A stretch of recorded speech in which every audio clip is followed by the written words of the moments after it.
Brasil até hoje, muito se tem a aprender quando o assunto é saúde.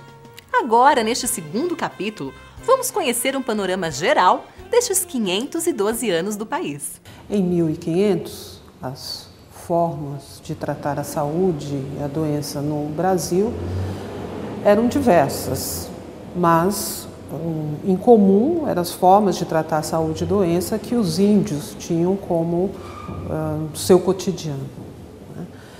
Os índios eram profundos, os indígenas brasileiros, profundos conhecedores da natureza, das raízes, das folhas, das plantas, do poder, vamos dizer, terapêutico da natureza.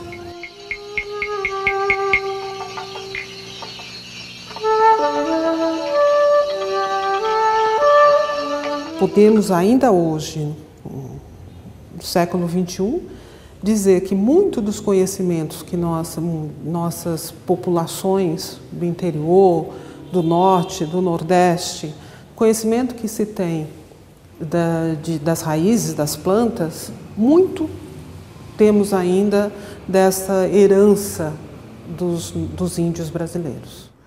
E as misericórdias chegaram ao Brasil em 1537, com Brás Cubas, que fundou a primeira Santa Casa em Santos.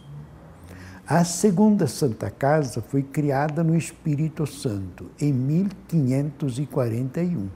E em São Paulo, nós temos a Santa Casa, fundada por volta de 1600. Só que, e isso é bom lembrar, que a medicina, a ação da Igreja no Brasil, começou em 1550, 1549, com os jesuítas. Os jesuítas aprenderam sobre raízes, sobre plantas, sobre cascas, com os índios. E eles somam esse conhecimento que eles aprenderam, que eles recebem do índio, com os seus conhecimentos científicos. A primeira escola de medicina fundada no Brasil data de 1810. Os primeiros profissionais de saúde formados no Brasil, com as primeiras universidades, foram os médicos e os farmacêuticos. Essas universidades, não só de medicina e da farmácia, como do direito, né, começa a possibilitar o desenvolvimento de uma classe de intelectuais brasileiros. Então, hoje em dia, a medicina está toda ela baseada na ciência. Trata da doença com conhecimento de causa, com recursos efetivos.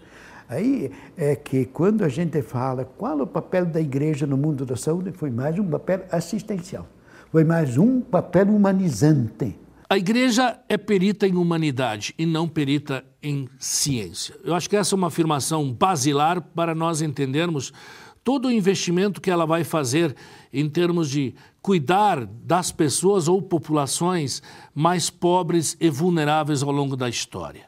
Então, nessa direção, ela vai fundar hospitais, hospedarias, asilos, vai cuidar de leprosos, vai fundar escolas na área da saúde justamente para educar a população para que possa viver bem e ter uma vida saudável. Hoje, 25% da população brasileira é assistida por um projeto de assistência privada, que são as medicinas de grupo, os planos de saúde. A gente, no setor público, o SUS, ignora esse pedaço. Não podemos ignorar esse pedaço. São 25% da população, é muita gente, são quase 50 milhões de brasileiros que estão sendo atendidos por esse modelo. Hoje, 4% da mão de obra brasileira trabalha no setor saúde. 8% da economia brasileira é produzida no setor saúde. Então, nós temos que repensar a questão da capacidade do setor saúde produzir valor para a sociedade. E eu tenho a mais absoluta certeza que o setor saúde tem uma imensa capacidade de inclusão social. E o maior desastre do país, o maior desastre da nossa democracia, são os 60 milhões de brasileiros que estão ao largo da sociedade brasileira. Nós temos que trazer esses 60 milhões de brasileiros para o Brasil.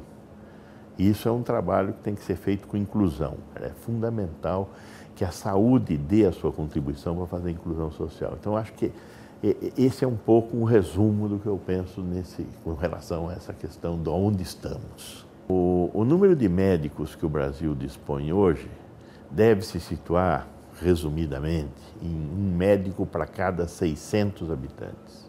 Nós temos que ter algo em torno de um médico para cada 250, no máximo 300 habitantes. Então, não há médicos. E pior, nas periferias e nos grotões, falta muito médico. Então, este é um problema que o Brasil tem que enfrentar. Nós temos que formar mais médicos e melhores médicos para conseguir enfrentar o desafio de levar assistência à saúde para todos os brasileiros.